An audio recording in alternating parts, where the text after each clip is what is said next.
Saludos amigos, donde quiera que se encuentren de ese lado del receptor, en Venezuela o en cualquiera de los países desde los cuales nos acompañan a través de nuestros varios servicios satelitales. Y por supuesto a través de las páginas web, en cualquier parte de nuestra querida, contaminada y única nave espacial. Como ustedes saben, cada vez que comenzamos el programa cómodamente sentados es que viene una tertulia de esas que hay que grabar y conservar. Y no es para menos, porque el tema de la economía está tan en boga como lo ha estado siempre, pero con matices un poco más dramáticos. Estos días les mostrábamos en dossier directamente desde Estambul, la convulsionada Estambul, donde la juventud y los no tan jóvenes quemaban todo lo que representara bancos y sistemas económicos, mientras el Fondo Monetario y el Banco Mundial se reunían, y un caradura como Dominique Strauss-Kahn hacía una especie de mea culpa de retirada y decía que en las actuales circunstancias lo que cabe esperar es que 90 millones de personas se queden en situación económica terrible, que los países que están en menor desarrollo relativo ya no están hablando de crisis, sino de un caso de vida o muerte, y que la tremenda convulsión social podría hablarse, como consecuencia de ella, hasta de guerra. Bueno, así están las cosas. Si estos que son los que se consideraban los gurúes del neoliberalismo y que nos estuvieron aplicando la doctrina año tras año, década tras década, hablan así, ¿qué mea culpa están haciendo y qué salida están buscando? Bueno, en nuestro medio hemos tenido catedráticos que se le han enfrentado cara a cara a tipos como Strauss-Kahn y le han dicho, usted va mal y usted se está equivocando y todo lo que están haciendo no funciona, y no necesitamos importar teorías ni que vengan a decirnos cómo hacer las cosas. De hecho, Venezuela, que en medio de esta crisis global se ha dado el lujo de tener 23 trimestres consecutivos de crecimiento económico, algo que se le ha atravesado aquí a cadenas como CNN, Fox y todas las que quiera nombrar, ahora tiene que ajustarse a una realidad que no escapa ni a lo que se venía previendo desde hace tiempo, ni a lo que se está haciendo ahora, ni a lo que se ha proyectado a futuro. Por eso tenemos hoy un invitado de los que siempre tenemos enorme placer en recibir. Y me refiero a uno de los miembros del gabinete de la República Bolivariana de Venezuela. Con nosotros está el doctor Jorge Giordani, quien es ministro del Poder Popular para la Planificación y Desarrollo, es ingeniero electrónico, egresado de la Universidad de Bolonia en Italia, tiene una maestría en el área de planificación en el CENDES, un doctorado en la Universidad de Sussex, en el Reino Unido, trabajó en la CanTV desde 1964 a 1973, luego comenzó su labor como profesor en la asignatura de Planificación Social en la Universidad Central de Venezuela hasta 1999, entre otras cositas es autor de unas 80 monografías y tiene publicado 18 libros. También es el creador del actual modelo de desarrollo económico y social de nuestro país y es profesor titular jubilado de la UUCB. Pero además es el hombre del cual todo el mundo esperaba en una jornada como hoy que diera a conocer lo que la oposición negacionista esperaba poder endilgarle el nombre de un paquetazo, ¿no? Paquete económico. Resulta que no hay tal paquete, resulta que estamos en la corriente estamos de estilo William James, ¿no? La corriente del pensamiento. No hay ningún paquete, es la aplicación etapa por etapa de lo que se viene previendo desde mucho antes de que este gobierno llegara al gobierno, y además se ha previsto a largo plazo lo que se va a hacer. Cuéntenos cómo es eso, querido amigo. Bueno, Walter, primero, buenas noches, y es un placer en este programa que entiendo tiene casi una cobertura global, no solamente en América Latina, América del Norte, sino también en Europa y hasta Australia. Entiendo que recibe reportes de amigos venezolanos y gente que ve este programa para informarse sobre lo que ocurre en nuestro país. gracias a las páginas web hay grupos de latinoamericanos, como miles han emigrado a Australia, y se reúnen para ver el programa y lo debaten, ¿no? Así que le duela mucho, pero es la realidad. Qué bien entonces esta oportunidad de poder conversar, porque esto es casi un conversatorio, un diálogo entre amigos, ¿no? No tiene otra intención, y me siento muy honrado de tenerte aquí. Pero como yo hablo con el profesor, lo voy a tratar de usted. Magister de Vestur, perpetua reverencia. Bueno, fíjate, yo creo que la oportunidad, esto que llaman paquete, tiene como un sentido de ocultamiento. Paquete oculta algo, ¿no? Y si hay algo, hay una cuestión que ha mostrado el presidente, bueno, desde que lo conocimos el 4 de febrero de 1992, quienes no teníamos contacto con él, es su léxico y el hablar directo al pueblo venezolano, que nos sorprendió en ese momento, en esa madrugada de la rebelión militar. Y ha sido una política que vino él con su trabajo, con su formación de militar, pero también pagó 2 años, porque después de febrero él salió en 1994, recuerdo que eso fue en una Semana Santa, aproximadamente en esos días, o sea que pagó una cárcel, y esa cárcel creo que se constituyó en una escuela. Allí tuve la oportunidad de conocerle junto con otros compañeros de la Universidad Central, que estábamos preocupados en esos momentos, sobre todo después de la ocurrencia del Caracazo. Qué tragedia la nuestra, porque todavía ni siquiera a tanto tiempo sabemos cuántas personas murieron y en las condiciones que lo hicieron. En este momento se están haciendo unas nuevas investigaciones. Esa preocupación, ese tesón, esa perseverancia y ese empeño, ese compromiso que ha tenido el presidente Chávez en términos del ser humano, es lo que nos trae en parte a nuestra conversación. ¿Para qué sirve la economía, Walter, si al final de cuentas no va en beneficio del ser humano? Y en las políticas que se dieron en los años 80, la economía aparentemente era el centro de todo, y el ser humano, lo social, era algo que derivaba, era una consecuencia de una política. Entonces se atendía al niño, a la mujer embarazada, al anciano, a la persona con problemas de manera compensatoria. Y aquí hay un cambio radical que se da después que el presidente, inclusive durante la campaña electoral y aquella agenda alternativa bolivariana que recuerdo perfectamente porque se trabajó directamente con él y que se publicó en julio de 1996, y había 2 elementos fundamentales: el recuperar la soberanía de nuestro recurso natural y el pagar la deuda social. Aquí viene un dato a la mente. En 1989, el Morgan Guaranty Trust decía que los venezolanos poseíamos en el exterior 89.000 millones de dólares. Y qué casualidad, cuando intentábamos hacer unos cálculos del monto de la deuda social acumulada, estamos hablando de finales de los años 80, nos daba un orden de magnitud de unos 100.000 millones de dólares. Es que hubo durante un cierto tiempo una transferencia de recursos que eran públicos y se transformaron en recursos privados, pero privados no en las manos de los 27 o 26 millones de venezolanos, privados en las manos de 20, 30 mil personas. Y esa transferencia de recursos, pongámoslo un interés muy bajo, de 1989, estamos hablando, ¿cuánto? 11 y 9, 20 años, ya es una generación. Eso puede perfectamente pasar de los 100.000 millones de dólares. Entonces, lo que se transfirió al exterior en términos de magnitud 1 a 1 era lo que se le debía al pueblo venezolano. Y uno de los méritos que comienza a aparecer después que el presidente Chávez gana las elecciones en diciembre del 98 era cómo comenzar a pagar esa deuda social. Y eso ha sido una política permanente desde el 2 de febrero de 1999. Y en este momento se ven los frutos, porque ha sido una constante a lo largo de todos estos años, aún con los graves eventos que sucedieron en abril del 2002 y en el sabotaje petrolero del 2000, a finales del 2002 e inicio del 2003.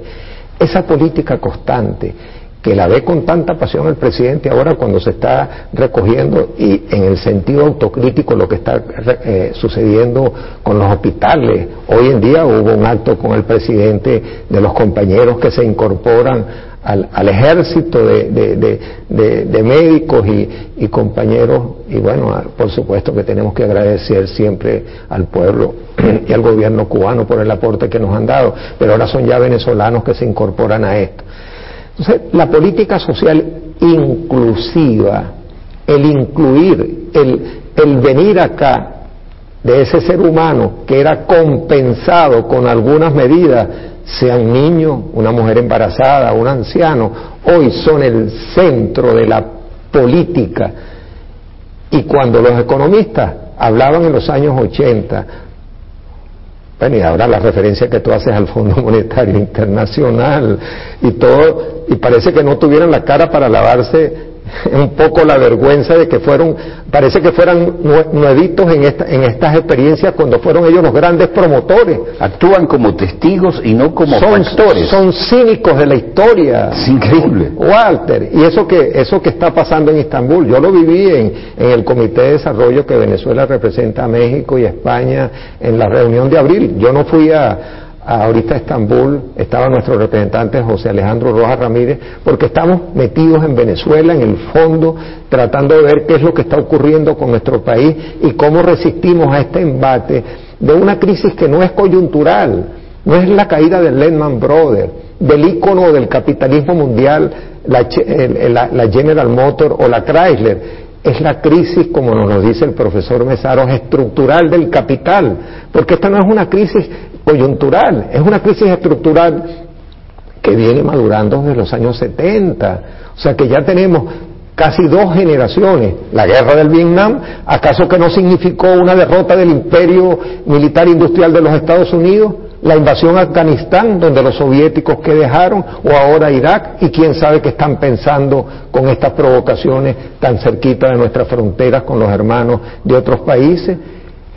Eso fracasó, y fracasó el poderío industrial de la mayor potencia, porque tienen el mayor Producto Interno Bruto, y sobre eso a lo mejor hablamos de ese indicador. Es la mayor economía del mundo. El PIB hay que desmontarlo como mito también. No, pero es que se está cayendo a pedazos, porque tiene las piernas muy frágiles. Las mentiras tienen las piernas cortas, y se viene abajo una sociedad poderosísima desde el punto de vista militar. Quien lo duda, la mayor potencia mundial que puede agredir a cualquiera de manera impunemente. Y esas cosas ya las decíamos en 1998 y en 1999 a los señores del Fondo Monetario Internacional. No le estamos diciendo nada nuevo. Nos decían que si no seguíamos las políticas del Fondo Monetario Internacional en 1990, después de ganar las elecciones del presidente Chávez en 1998, íbamos a fracasar. Estamos hablando de hace 10 años, Walter, en una lucha sostenida, y inclusive cuando fuimos con el presidente a hablar con todas las calificadoras de riesgo a Nueva York, calificadoras de riesgo que decían que todo estaba bien, cínicos. Son cínicos de un movimiento que se viene abajo por implosión del sistema. No es que se vaya a terminar eso de un día para otro, por Dios, así no es la cosa. Así cayó el imperio soviético, ¿verdad? O sea, la construcción de más de 70 años de construcción de una experiencia socialista, pero ahora no son la tragedia de las torres, es que se viene abajo los íconos del capitalismo, porque esta es una crisis rectante, una crisis global, una crisis que abarca todos esos espacios a los cuales le llegas a través de esto. No solamente es Europa, es Asia, es Australia, también la China, y por supuesto América Latina y los Estados Unidos, donde parte esta crisis con la cosa del Lehman Brothers. Aquí tengo unas gráficas que más te los voy a mostrar en algún momento, Walter. Pero lo más importante es el ser humano. Si la economía no sirve para que el ser humano sea una persona feliz, la economía no sirve para nada. Y hay gente que cree que la economía es un fin en sí mismo y nos pretenden dar clases con modelitos. Mira, eso lo aprendí muy temprano en mis tiempos de los profesores Carlos Domingo y Oscar Barsaski en el CENDE, cuando estudiábamos el curso de planificación del desarrollo.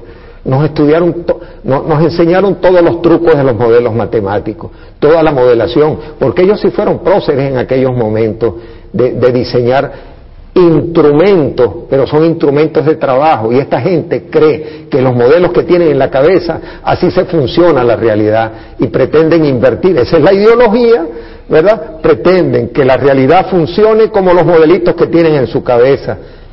Si ya Marx superó a Hegel en aquel momento con la dialéctica hegeliana y puso las bases en la realidad, estos no son ni siquiera buenos hegelianos, son copiadores de modelos que pretenden aplicarnos a todos, y de repente un representante del Fondo Monetario, del Banco Mundial, va a un país africano y llega a Venezuela y resulta que el formato nos lo quieren aplicar como si fuéramos un país de otras naciones.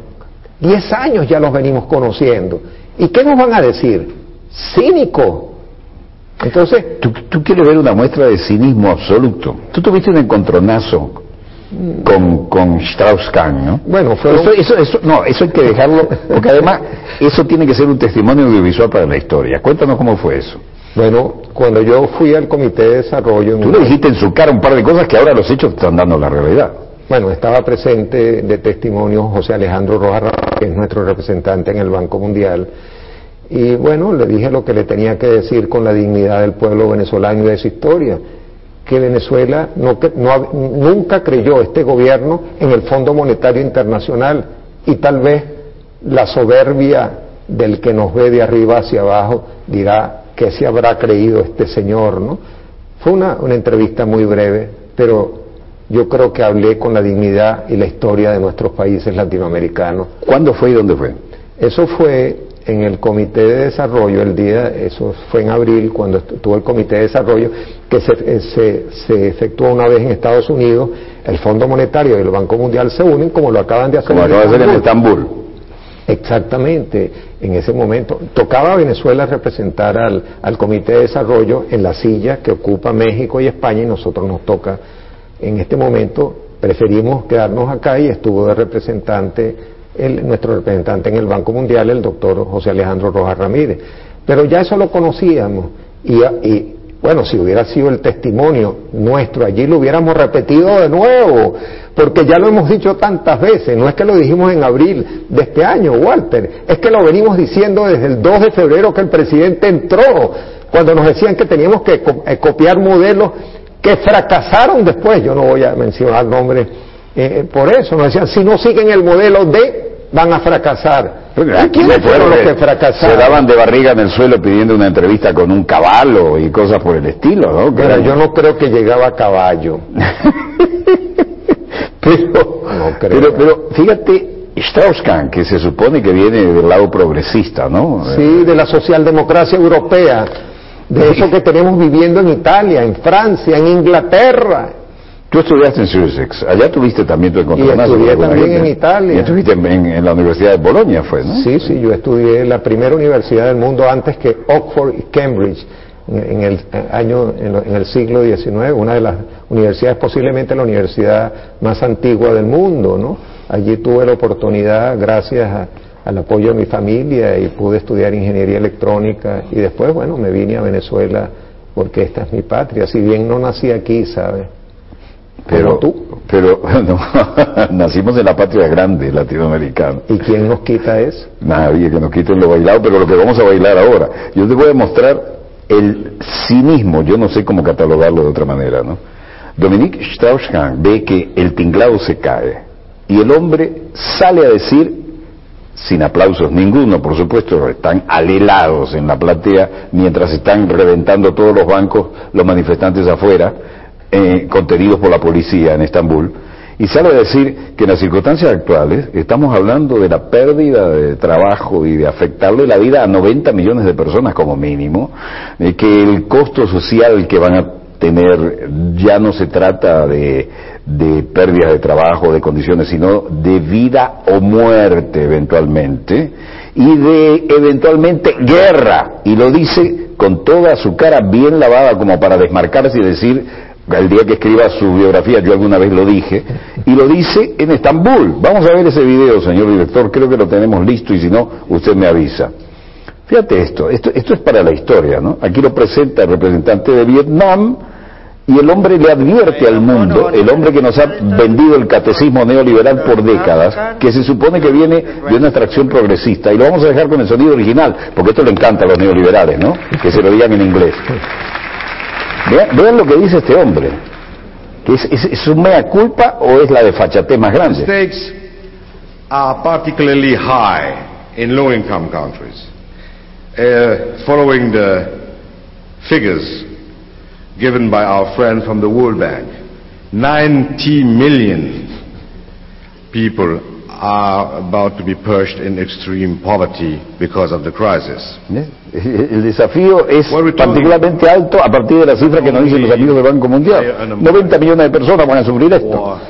Lower purchasing power. In the low-income countries, it's about life and death. We could see in those countries. Fíjate lo que dice, estamos hablando de vida o muerte, ¿eh? Y eventualmente estamos hablando de guerra. War.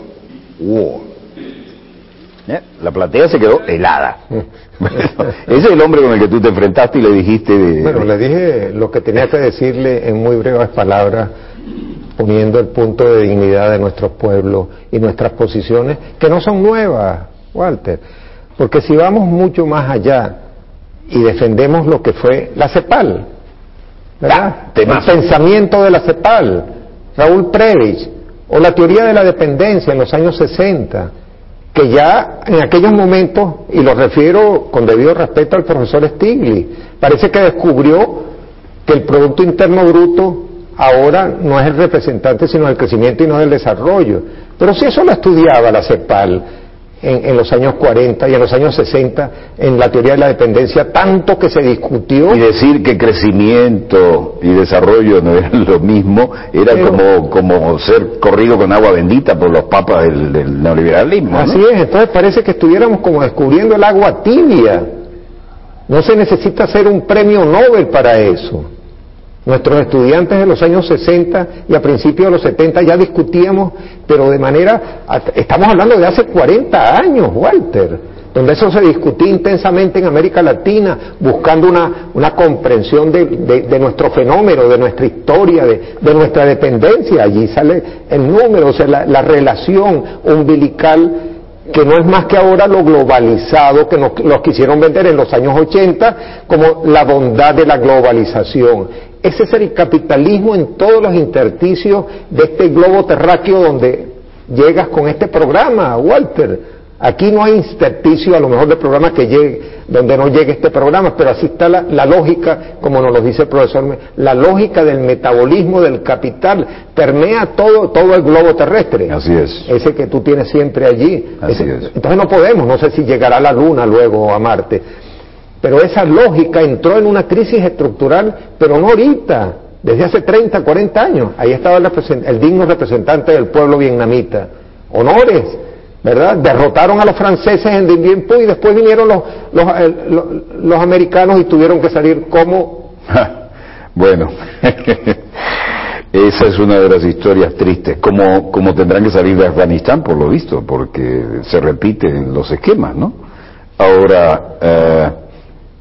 yo creo que lo que deberíamos dejar para la segunda parte, porque ahora vamos a un corte, es las gráficas que tú trajiste, porque esto sería lo que mucha gente estaba revoloteando como los rebullones, esperando a ver dónde estaba el paquete. Bueno, vamos a un breve corte comercial.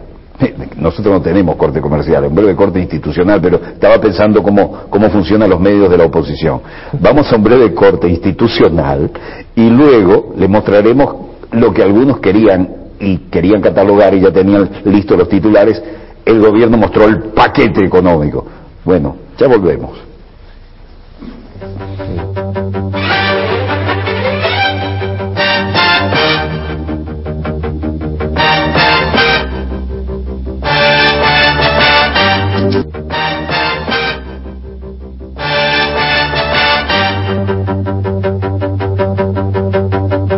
Ahora yo me transformo en telespectador como ustedes y me voy a dar banquete con el amigo doctor, profesor Giordani, y nos va a explicar eso que algunos esperaban que fuera el paquete económico. ¿Qué tenemos en esas gráficas? Fíjate, Walter, ¿no? Lo primero es lo que ha representado la voluntad política de un proyecto bolivariano, el ser humano, el pago de una deuda social acumulada. Por supuesto que ningún indicador va a cubrir la totalidad de una realidad tan compleja y difícil. Es lo que se llama el Índice de Desarrollo Humano, el IDH, que lo mide en los 192 países de las Naciones Unidas, aproximadamente en 182 lo mide, y las Naciones Unidas cada año publica el resultado de 2 años antes, porque es un proceso bien complejo de comparación, requiere esa elaboración. El IDH, como sabemos, mide fundamentalmente 3 cosas: el elemento de la salud, la esperanza de vida al nacer, la educación y el ingreso promedio. Subrayo, IDH es Índice de Desarrollo Humano. Siempre está desfasado porque es un trabajo muy laborioso y se sabe como 2 años después del trabajo de campo. Entonces, vamos a repetir los conceptos básicos. Son la salud, que es la esperanza de vida al nacer, la educación, con varios componentes, y el ingreso promedio. Perfecto. O sea, eso es como una media pesada que tiene y se llega a un índice compuesto. Hay 4 categorías allí: índice de desarrollo muy alto, alto, medio y bajo. La mayoría, ningún país latinoamericano se encuentra en el muy alto de desarrollo, que es de 0,9 hacia arriba. Entre 0,8 y 0,9 están varios países latinoamericanos, entre los cuales se encuentra Venezuela, ocupando un puesto. Los puestos cada vez se mueven como los rankings, ¿no? Perdóname la expresión. En el golf, en cualquier deporte uno se va moviendo, pero se mueven todo. El valor que se tenía en 1900 al llegar al gobierno estaba por debajo de 0,8, que era un nivel, como el tercer nivel. Venezuela en este momento, o sea, en el informe que corresponde al año 2007, publicado el lunes por las Naciones Unidas, es 0,844, que está en ese nivel de desarrollo alto, no muy alto, ese es el superior. Y fíjate entonces cómo ha sido el crecimiento. Esto de alguna manera refleja lo que es una política y una voluntad y una acción del gobierno y un empeño hasta la saciedad del presidente Chávez, que estaba en la agenda alternativa, cómo pagar la deuda social, y ha sido una constante a pesar del golpe de Estado, a pesar del sabotaje petrolero. En ningún momento ha cesado la política del gobierno en cumplir ese elemento fundamental que es el ser humano, del cual deriva la felicidad, si lo queremos. ¿Cuánto nos costó el golpe y el sabotaje petrolero? Hay cifras, estimaciones entre 10 y 15 mil millones de dólares, Walter. O sea, eso son estimaciones difíciles de hacer, como la tragedia de Vargas, que costó, según la CEPAL, 3, 4 mil millones de dólares. Hay gente que ha dicho que costó de entre 20 y 25 mil millones de dólares. Sí, ¿no? Por el efecto. Es difícil hacer unas estimaciones, pero fue un tsunami. El de Vargas fue el primero, el 15 de diciembre de 1999. Después nos llegó ese tsunami del golpe de Estado. El de Vargas, bueno, fue la naturaleza, pero el otro fue provocado, premeditado. Cobró también cosas que los seres humanos hacemos violando las leyes de la naturaleza, porque en el cauce de los ríos la naturaleza llega a un momento en que por allí vuelve a pasar algún momento. Sí. Pero esto fue ya en el golpe de Estado de abril.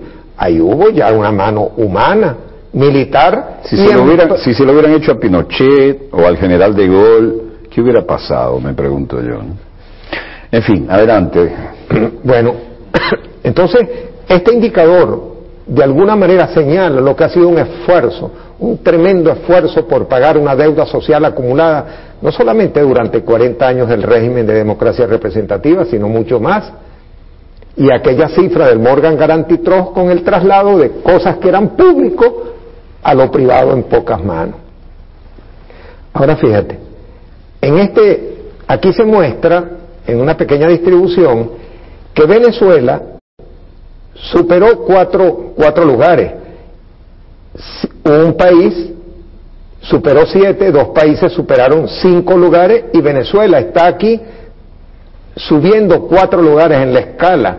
Esta es como la distribución, hay algunos que bajaron y hay 83 que se quedaron igual. Este es como una especie de curva de distribución, ¿verdad? Los que subieron 2, los que subieron 1, los que se mantuvieron, los que perdieron una posición. Esta es una distribución de los países que año a año hay cambio en el ranking. Uno estuvo cuarto, sube el tercero, como la Vinotinto, que creo que ya está entre los cuantos, octavos de final, que ya es 16, ¿verdad? Vamos bien. Y a ver si llegamos también el sábado en ese sentido. Entonces, esto muestra el movimiento ascendente que se muestra en términos relativos del índice, pero ahora en posición de Venezuela. Ahora, estas cifras de las Naciones Unidas me dijiste que son de hace unos días. Claro, del lunes lo publicaron, sí, porque ese informe se publicó el lunes a las 10 de la mañana, se presentó en Venezuela y en el mundo entero, porque ellos lo hacen a nivel internacional. Estas cifras son calientitas. ¿Pero es que no la han querido ver o qué pasó? ¿Le metieron silenciador o la engavetaron? Es que yo creo que los señores que están en Istambul parece que no se ponen ni siquiera a ver lo que pasa en las Naciones Unidas. Bueno, eso pasa en el Fondo Monetario y en el Banco Mundial, que están en Washington, pero no ven lo que pasa en Nueva York.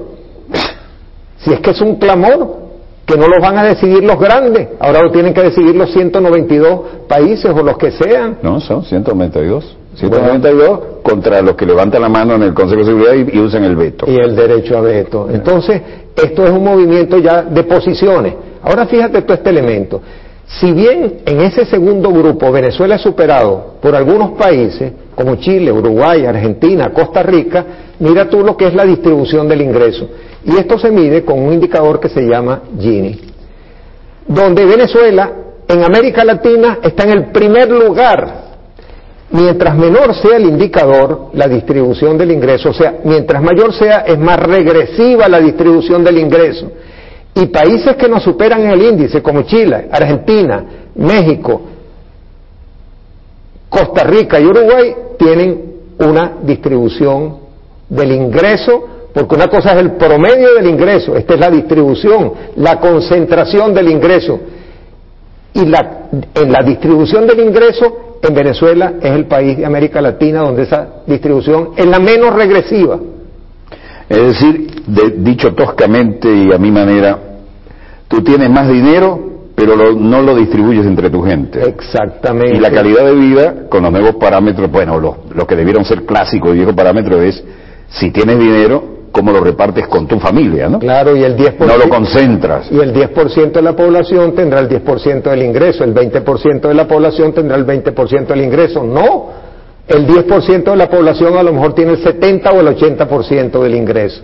Esto es un indicador, o sea, por la bisectriz, no tengo acá el gráfico, pero muestra esta escala, donde si bien hay varios países que están en ese rango, Venezuela es donde la distribución del ingreso es menos regresiva. Esto es el 2007. En estimaciones del INE, para el año 2009 esto es 0,4. O sea que la distribución del ingreso cada vez es menos regresiva en este país. ¿Y eso por qué?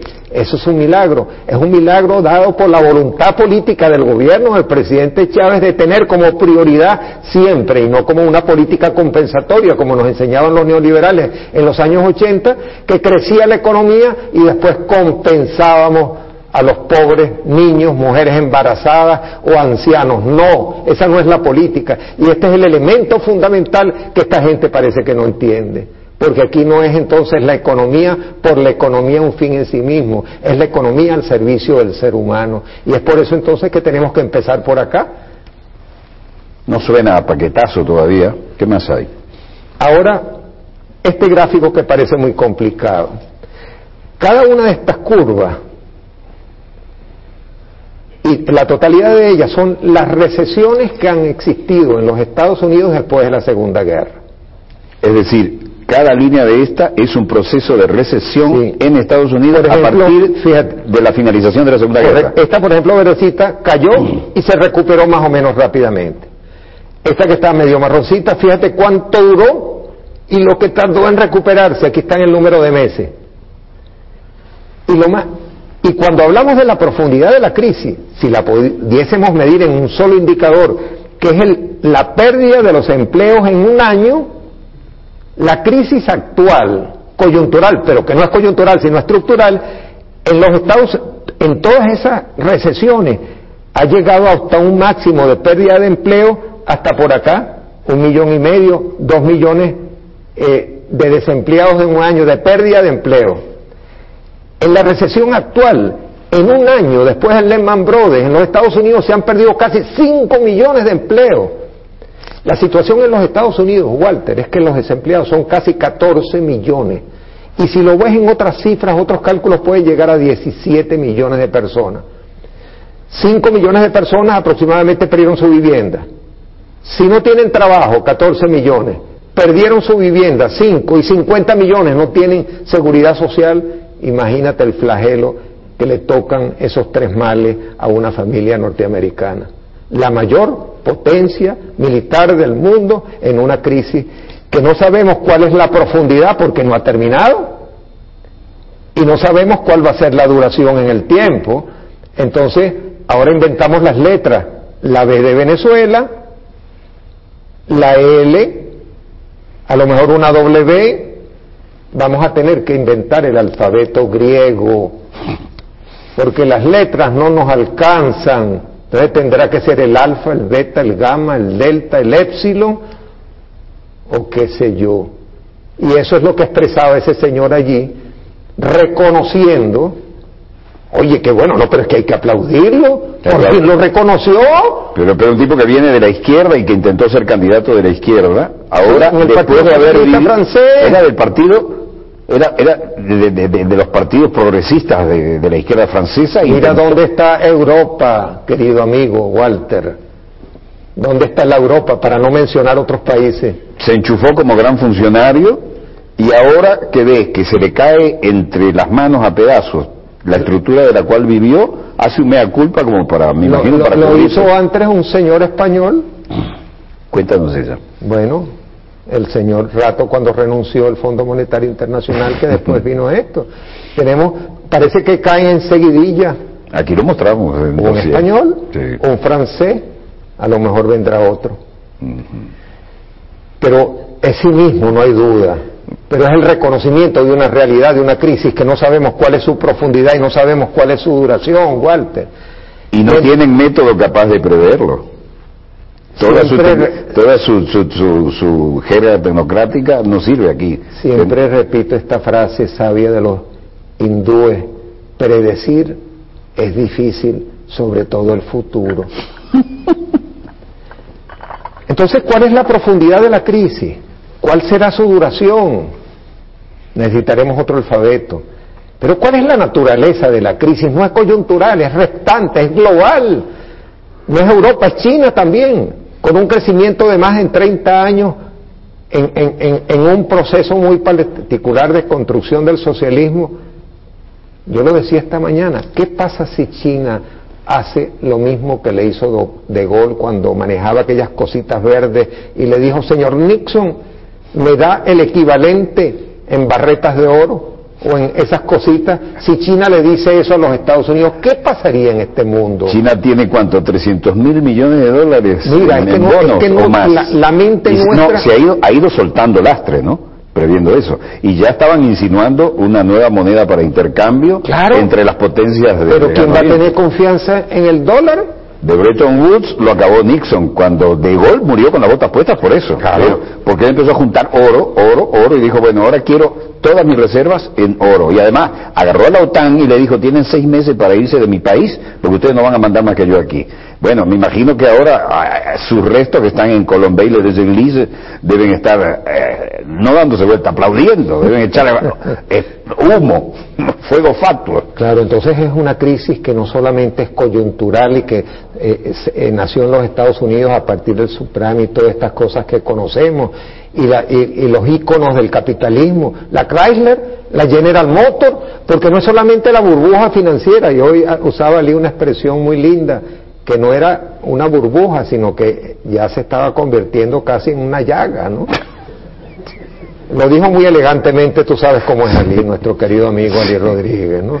Bueno, desde Ali es que saco yo la cifra de 25.000 millones de dólares nos costó ese paro golpista petrolero en su consecuencia, ¿no? Ahora que tú lo citas. Entonces, yo me pregunto, si De Gaulle fusiló a algún general que se le alzó con lo de Argel, ¿qué haría con una gente que le hiciera eso a la economía francesa en ese momento? ¿Qué haría Pinochet? En fin. El déficit de los Estados Unidos fiscal llega casi al 11%. 11% ya. El Producto Interno Bruto de los Estados Unidos es el mayor economía, ¿verdad? Estados Unidos, Japón, y ahora que China superó en Producto Interno Bruto, para medirnos así, Sí. ya superó a Alemania, y posiblemente en 30, 40, 50 años, porque los chinos es una sociedad milenaria, es una cultura. ¿Cuál es la cultura de los norteamericanos? Con el debido respeto. Los que vinieron de Europa y acabaron con los indios, no nos enseñaban aquellas películas de indios cuando éramos niños, Walter. Sí.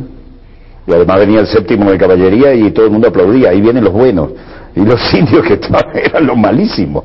Y China es milenaria, ¿verdad? Intervenida en todas en siglos, ¿verdad? Porque es una sociedad como lo fue Egipto, como lo fue Mesopotamia, ahí donde los Estados Unidos hicieron desastres con... Lo que acaban de hacer con la cuna de la civilización, que es Mesopotamia, en Irak, donde han dejado los proyectiles con uranio empobrecido, eso es el veneno para millones de años. Eso no tiene perdón de Dios. Entonces no es cínico. Perdón. No tiene he dicho perdón. una barbaridad. Dios siempre perdona, pero no tiene perdón de la conciencia humana lo que acaban de hacer ahí, ¿no? Entonces, entre los cínicos que nos vienen de Europa y estos desalmados que quieren acabar con ese planeta que tú dices... Bueno, ya que hablas del planeta, voy a redondear la barbaridad que dije.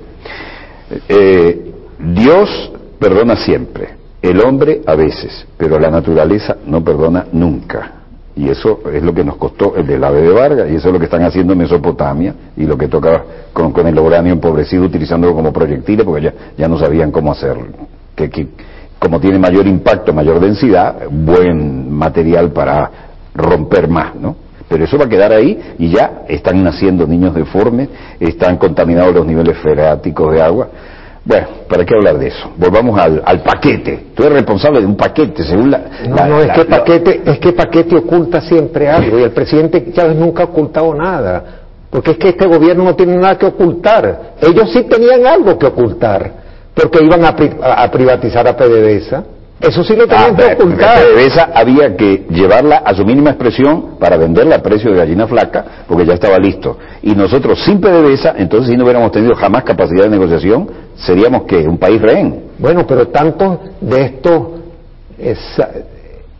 sabios de la privatización, teníamos que privatizar todo con un proceso de desinversión para después las gallinas flacas. Parece que se desaparecieron todos esos próceres de nuestra economía, porque tenían en la cabecita modelos que creían que esa era la realidad, y ahí está la gran confusión, que es dialéctica, pero no es hegeliana, es marxiana en ese sentido. No se quedaron ni siquiera en Hegel. ¿Cómo pudieron haber llegado a Marx? Algunos creían, se decían marxistas. Kierkegaard por ahí. Entonces, tenemos la cuestión de la profundidad por un lado, ¿verdad? Medida en una sola variable. Esto no es totalmente cierto, pero es una aproximación. La duración de la crisis, la naturaleza y el origen de la crisis, que no es solamente coyuntural, y las consecuencias. Entonces, Venezuela, por una política social sostenida de pago de la deuda social, ha resistido. Y esto, Walter, lo podemos ver acá. ¿Verdad? Aquí está. Cuando llegamos al gobierno con el presidente Chávez, no teníamos cómo pagar y sueldos y salarios, y el presupuesto hubo de que reconducirlo. Creo que había dinero para pagar 3 meses. Una cosa así, no pudimos sino hacer eso. No llegaba a 3 meses. Y aquí entonces subió la economía, crecimos 3.5 por varios años, y aquí vino el tsunami del golpe de Estado. Allá en el ministerio nos reuníamos a principios de diciembre del 2001 con Fedecámaras y desaparecieron. ¿Cómo así? Bueno, el señor Carmona, allá nos reuníamos, desapareció en diciembre y apareció en abril. Ah, bueno, porque tenía su propio cronograma. Venía a contar los restos. Entonces, ya eso venía preparado desde hace tiempo. Yo dije que iba a mostrar el libro de la ITT de Chile del golpe de Estado por lo parecido de esta situación. Yo estaba en CMT, canal privado, y me sacaron del aire. Dije, fui ingenuo, digo, mañana lo muestro para que vean que algo aquí se parece demasiado, y sin ningún problema técnico dijeron, no puede ir al aire por fallas técnicas. Y yo usaba el ascensor ejecutivo de ese canal y me encuentro con el señor Carmona y su jefe de seguridad allí. ¿Y qué pasó acá? ¿Qué es esto? ¿Y por qué me sacan del aire? Y al otro día, ¡pum!, el golpe. Bueno, y luego luego los cronogramas, esos eran los paquetes que tenían listos, ¿no? Claro, paquetes ocultamiento, aquí no hay nada que ocultar. ¿Y cómo sigue este libreto? Porque Y ese luego gráfico... entonces viene y nos encasquetaron, perdóname la expresión, un rebote estadístico. Eso no existe en economía. Mira cómo es este rebote estadístico, 23 trimestres sucesivos creciendo la economía. Es decir, oye, es como una boligoma, nos decía Nelson esta mañana. Ningún país en este momento puede mostrar un crecimiento sostenido de 23 trimestres. Creo que ningún país de Occidente, ¿no? Bueno, y entonces eso le llaman, por eso digo de Occidente, ¿no? Pero entonces a eso le llaman un rebote estadístico. Si no, fíjate qué boligoma, ¿no? Son los reyes, ¿no?, del eufemismo. No, y mira qué boligoma que sigue rebote y rebote y rebota 23 trimestres sucesivos. Y este promedio era muy alto, 9, 8, 1 en promedio, y aquí comenzamos un poco a tener los efectos, bueno, de ese fenómeno que no alcanzó el problemón global. Las consecuencias, y mira, entonces ahora, tenemos esta declinación que tenemos en estos últimos trimestres, 2.4 en el último trimestre, y eso es uno de los elementos de la política que hay que revertir esta tendencia. Entonces, un primer objetivo fundamental es revertir esta tendencia, ¿cómo? Y hay algunas propuestas. Un segundo elemento, este es el desempleo. El desempleo tiene una estacionalidad. Él baja mucho en diciembre, sube en enero. Aquí hay una serie, baja en diciembre, sube en enero. Aquí hay como 3 series, ¿verdad?, de estos 3 años. Aquí, digamos, literalmente se guindó. El Instituto de Estadística aquí no pudo medir y apareció en 20.7. 1 de cada 5 venezolanos estaba desempleado. Pero aquí hay una tendencia ahora en ese crecimiento, ¿verdad? Se va haciendo cada vez más difícil a medida que baja. Con la bajada en diciembre, la subida en enero, la bajada en diciembre, la subida en enero, estas son especies de ciclos, ¿verdad? Una estacionalidad, y hemos estado aquí en 8, 9, alrededor de 8%. Fíjate que llegamos casi a 6, y vamos a estar por debajo de 6. Pero aquí entonces nos está afectando también el desempleo. Aquí tenemos entonces un objetivo fundamental, mantener el empleo. Los 14 millones en Estados Unidos, ¿cuántos en Europa, en España particularmente? Me llegan correos de gente, de colegas de España que dicen, bueno, nos encantaría poder ir a trabajar con ustedes, nos gusta el programa. Yo digo, ¿qué pasa? La cifra oficial última que manejaban eran algo así como 18 y algo, y me dicen fuentes no oficiales que supera el 20 el desempleo. Hay gente que se fue allá buscando una oportunidad y que quiere volverse, y ahora se han quedado a medio del Atlántico, ¿no? Sumemos toda Europa entonces, no solamente en España, Italia, Francia, etcétera, ¿no? Los franceses están que lleven, los belgas, bueno, le han ido a llevar los excrementos directos con sus máquinas a los políticos, ¿no? Tenemos unas imágenes tremendas que no las vamos a mostrar ahora. Y por supuesto los culpables somos los sudacas, ¿no? Claro, porque vamos a quitarle esa inmigración, en los que antes los recibíamos. Bueno, tú tienes una familia de padres republicanos, ¿no? Cuéntanos algo de eso. Los que los recibíamos con los brazos abiertos, y grandes maestros del periodismo como don Pepe Moradel, que podría citar yo, en mi época en que el Nacional era el diario progresista. Y nunca jamás se les ocurrió sino el agradecimiento con que los hemos recibido a toda Europa, en América Latina, y ahora somos los sudacas, chicos. ¿Qué es eso? ¿Será que vamos allá a quitarle algo? ¿Cuál será el grito de guerra? Potosí.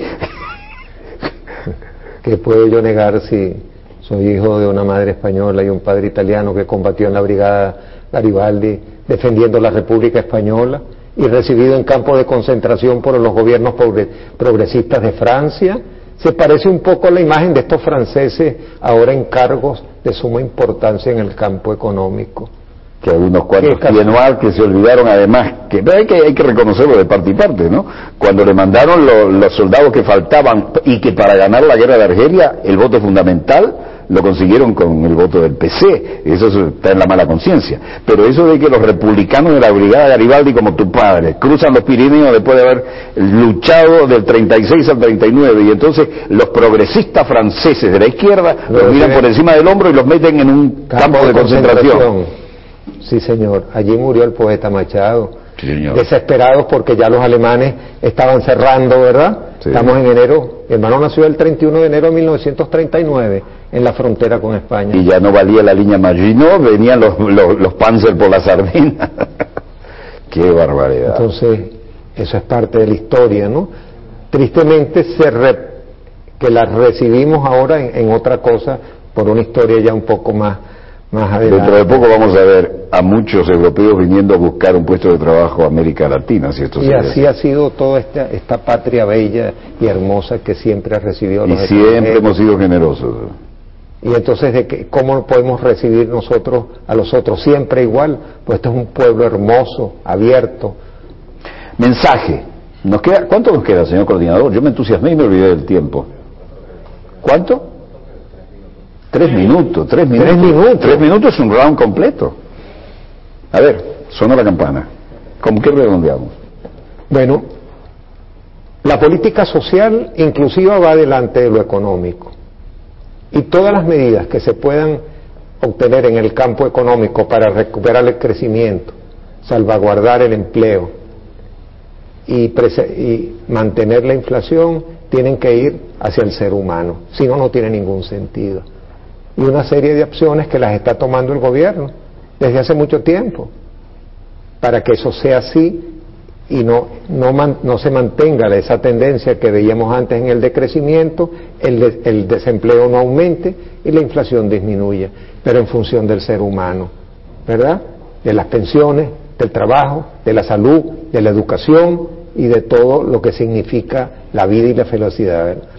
En esa dirección es que ha actuado el presidente Chávez desde el 2 de febrero de 1999. No ha cambiado, ha sido perseverante y obstinado. Y ahí están los resultados. Y eso va a continuar. No va a continuar.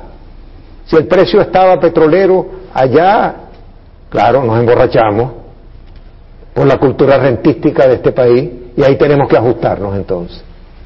¿El presupuesto está basado con un barril a cuánto? 40. El presupuesto del año 2009 estaba en 60, se reajustó a 40 en abril y ahora se mantuvo en 40. Prudencia presupuestaria, porque si lo ponemos a 60 lo gastamos, si lo ponemos a 80 lo gastamos, si lo ponemos a 100 lo gastamos. El gasto en ese sentido es voraz, no tiene límite por nuestra cultura rentística, que es un problema muy serio que llevamos por dentro de un siglo de explotación petrolera. Eso lo ha estudiado Bernardo Momer, el profesor Batista. Ese es otro tema. Pero entonces debemos superar esa cultura rentística. Era una paradoja para Adam Smith que el rentismo debía ser superado por el capitalismo, el rentismo de la tierra, y nosotros hablamos de socialismo. Vaya paradoja, vaya reto que nos ponemos. Parece que cada vez nos ponemos retos más difíciles. Bueno, así seguramente que se los puso Bolívar, ¿verdad? Hace 200 años. Y ahora, bueno, sabes que mi esposa era llanera y el llanero dice, es del tamaño del reto que se le presenta. Y así parecemos los venezolanos y los latinoamericanos en general, los caribeños también. Nuevos retos ante la crisis. Y hay un sentido de patria grande otra vez, se nota, uno lo ve en los correos electrónicos que recibe, todo el mundo se siente partícipe de la misma oportunidad histórica, además oportunidad histórica de hacer y ser partícipe de la historia, y el sentido de patria grande, ¿no? Y eso no lo mide el Producto Interno Bruto, porque es la conciencia colectiva y es la conciencia de patria grande. Así es. De todo, el más modesto de los venezolanos o latinoamericanos, para hablar en términos ya más allá, o de los que luchan, que se fueron a Europa por ver. Entonces, ese elemento de la orientación es fundamental y es un cambio en el paradigma que los compañeros neoliberales no pueden entender. Claro, porque si no pones el hombre como la razón de todas las cosas. Y la mujer también. Bueno. Perdóname, el ser humano, discúlpame. No, oportunísimo. Si no, pago los platos rotos después. Entonces, el ser humano al centro de la política económica, el ser humano al centro de la política social, de la política, por la conciencia, por el derecho a definir el futuro de manera soberana, digna. ¿Qué fue la conversación tan breve que tuve con ese señor en 5 o 10 minutos?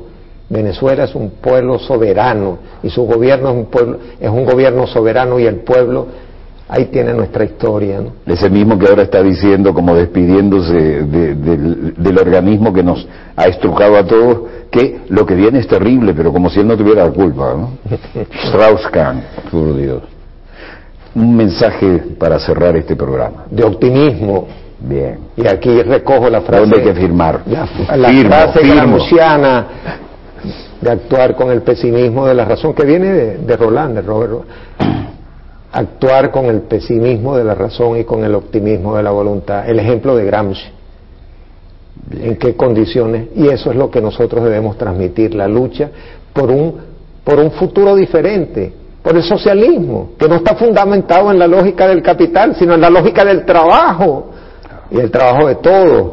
Entonces, desde mi óptica cristiana, estoy totalmente de acuerdo. La solidaridad y el amor al prójimo, pues, que son diferentes formas de decirlo. Y entonces, ante tantos problemas, esa crisis se transforma en una oportunidad, y esa es la oportunidad para consolidar lo avanzado y profundizar este camino hacia el socialismo. No hay otra vía. Socialismo o barbarie, lo dijo Rosa Luxemburgo.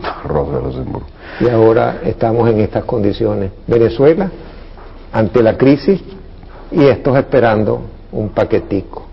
Bueno, lamento haber decepcionado a la prensa nacional e internacional que nos registra. No había ningún paquete, pero creo que había un tronco de programa. Muchas gracias. Muchas gracias. Encantado de tenerte aquí y siempre dispuestos a seguir aprendiendo de ti. Además, ¿por qué escondes que tienes 80 monografías, 18 libros publicados? Yo creo que es un pecado de modestia. Las cosas, si te enfrentaste en el momento que eran intocables, a Strauss-Kahn y a todos estos, ¿por qué no venir y decirlo en un programa aquí entre amigos? Esto tiene un efecto multiplicador que el pueblo sabrá agradecer. Disponga usted de las cámaras, señor director.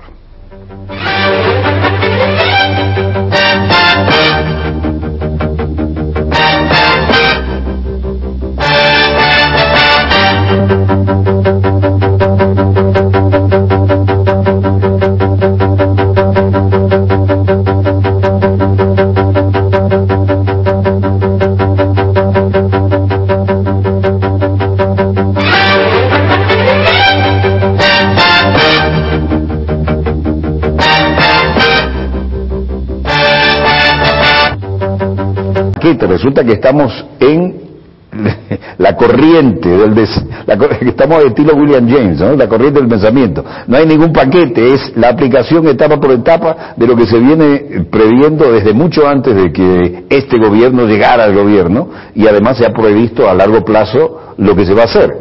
Cuéntenos cómo es eso, querido amigo. Bueno, Walter, primero, buenas noches, y es un placer en este programa que entiendo tiene casi una cobertura global, no solamente en América Latina, América del Norte, sino también en Europa y hasta Australia. Entiendo que recibe reportes de amigos venezolanos y gente que ve este programa para informarse sobre lo que ocurre en nuestro país. Gracias a las páginas web hay grupos de latinoamericanos, como miles han emigrado a Australia, y se reúnen para ver el programa y lo debaten, ¿no? Así que le duele mucho, pero es la realidad. Qué bien, entonces, esta oportunidad de poder conversar, porque esto es casi un conversatorio, un diálogo entre amigos, ¿no? No tiene otra intención, y me siento muy honrado de tenerte aquí. Pero como yo hablo con el profesor, lo voy a tratar de usted. Magister de Vetur, perpetua reverencia. Bueno, fíjate, yo creo que la oportunidad, esto que llaman recibir. Y me refiero a uno de los miembros del gabinete de la República Bolivariana de Venezuela. Con nosotros está el doctor Jorge Giordani, quien es ministro del Poder Popular para la Planificación y Desarrollo, es ingeniero electrónico egresado de la Universidad de Bologna en Italia, tiene una maestría en el área de planificación en el CENDES, un doctorado en la Universidad de Sussex en el Reino Unido, trabajó en la CanTV desde 1964 a 1973, luego comenzó su labor como profesor en la asignatura de Planificación Social en la Universidad Central de Venezuela hasta 1999. Entre otras cositas, es autor de unas 80 monografías y tiene publicado 18 libros. También es el creador del actual modelo de desarrollo económico y social de nuestro país y es profesor titular jubilado de la UUCB. Pero además es el hombre del cual todo el mundo esperaba en una jornada como hoy que diera a conocer lo que la oposición negacionista esperaba poder endilgarle el nombre de un paquetazo, ¿no? Paquete económico. Resulta que no hay tal paquete. No están hablando de crisis, sino de un caso de vida o muerte, y que la tremenda convulsión social podría hablarse, como consecuencia de ella, hasta de guerra. Bueno, así están las cosas. Si estos que son los que se consideraban los gurúes del neoliberalismo y que nos estuvieron aplicando la doctrina año tras año, década tras década, hablan así, ¿qué mea culpa están haciendo y qué salida están buscando? Bueno, en nuestro medio hemos tenido catedráticos que se le han enfrentado cara a cara a tipos como Strauss-Kahn y le han dicho: usted va mal y usted se está equivocando y todo lo que están haciendo no funciona, y no necesitamos importar teorías ni que vengan a decirnos cómo hacer las cosas. De hecho, Venezuela, que en medio de esta crisis global se ha dado el lujo de tener 23 trimestres consecutivos de crecimiento económico, algo que se le ha atravesado aquí a cadenas como CNN, Fox y todas las que quiera nombrar, ahora tiene que ajustarse a una realidad que no escapa ni a lo que se venía previendo desde hace tiempo, ni a lo que se está haciendo ahora, ni a lo que se ha proyectado a futuro. Por eso tenemos hoy un invitado de los que siempre tenemos enorme placer. Saludos amigos, donde quiera que se encuentren de ese lado del receptor, en Venezuela o en cualquiera de los países desde los cuales nos acompañan a través de nuestros varios servicios satelitales. Y por supuesto a través de las páginas web en cualquier parte de nuestra querida, contaminada y única nave espacial. Como ustedes saben, cada vez que comenzamos el programa cómodamente sentados es que viene una tertulia de esas que hay que grabar y conservar. Y no es para menos, porque el tema de la economía está tan en boga como lo ha estado siempre, pero con matices un poco más dramáticos. Estos días les mostrábamos en dossier directamente desde Estambul, la convulsionada Estambul, donde la juventud y los no tan jóvenes quemaban todo lo que representara bancos y sistemas económicos, mientras el Fondo Monetario y el Banco Mundial se reunían, y un caradura como Dominique Strauss-Kahn hacía una especie de mea culpa de retirada y decía que en las actuales circunstancias lo que cabe esperar es que 90 millones de personas se queden en situación económica terrible, que los países que están en menor desarrollo relativo ya... Un paquete tiene como un sentido de ocultamiento. Paquete oculta algo, ¿no? Y si hay algo, hay una cuestión que ha mostrado el presidente, bueno, desde que lo conocimos el 4 de febrero de 1992, quienes no teníamos contacto con él, es su léxico y el hablar directo al pueblo venezolano, que nos sorprendió en ese momento, en esa madrugada de la rebelión militar. Y ha sido una política que vino él con su trabajo, con su formación de militar, pero también pagó 2 años, porque después de febrero él salió en 1994, recuerdo que eso fue en una Semana Santa, aproximadamente en esos días, o sea que pagó una cárcel, y esa cárcel creo que se constituyó en una escuela. Allí tuve la oportunidad de conocerle junto con otros compañeros de la Universidad Central, que estábamos preocupados en esos momentos, sobre todo después de la ocurrencia del Caracazo. Qué tragedia la nuestra, porque todavía ni siquiera a tanto tiempo sabemos cuántas personas murieron y en las condiciones que lo hicieron. En este momento se están haciendo unas nuevas investigaciones.